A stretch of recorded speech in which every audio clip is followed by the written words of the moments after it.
Mga kapatid, bago natin i-atid sa ulit pinagtungan ang aking kapatid na si George, pagkukulan natin siya ng pamamaalam, ipahayag natin ang ating pagmamahal sa Kanya, tanggapin natin ang maluwag sa ating kalooban ng Kanyang pagpanaw.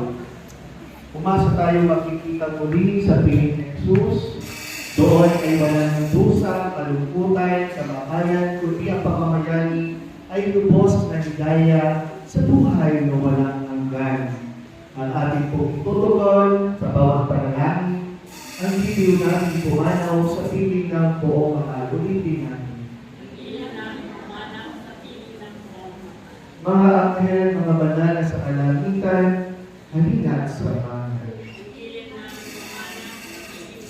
Si Kristo ang mag-aangkin sa kadungan ni Abraham at doon ay mahihintay.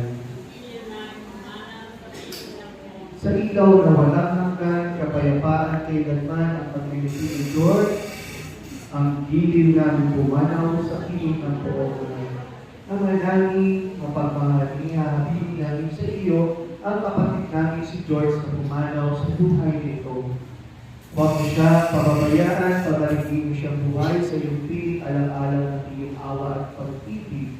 Patawarin mo na sana ang kanyang mga pagkukulang at nagawang pagkakasala dala ng kanyang kalingaan. Manatili nawa siyang maligaya sa iyong piling kasama ng iyong anak at ng Espiritu Santo magpasawala ng hanggan. Paalam sa iyong kapatid na George, magpasapiling na nawa ng buong may kapal. Ang pagpapala ng Diyos ay paunin mo sa ngalan ng Ama at ng Anak at ng Espiritu Santo. Sa paraiso, makikita ang puritan. Samahan ka ng mga santo. Kahit na may maaungan, tayo rin ang magsasama sa piling ng Diyos Ama. Amen. Tapos na po ang ating pagdiriwang. Tayo po ay mag-bless po. May holy water po tayo. Pakikuha po ang hindi na sa holy water. Maraming po. Nakikirami po muli ang inyong lingkod. Maraming salamat.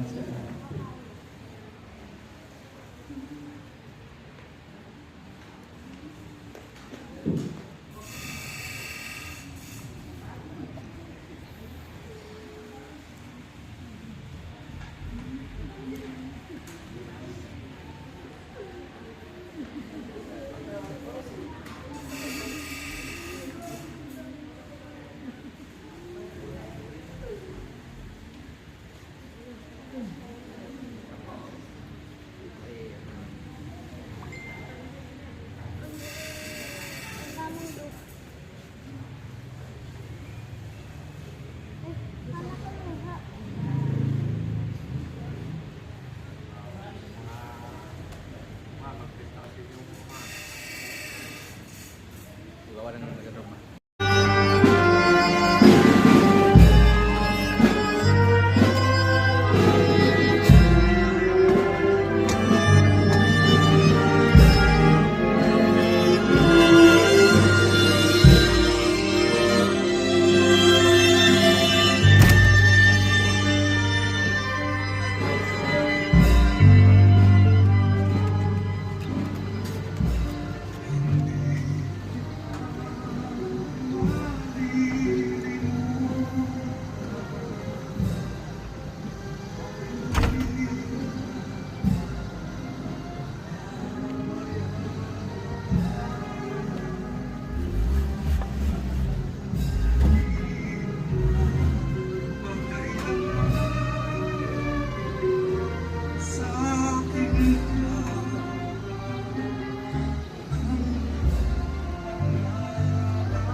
Nagaling sa kanya.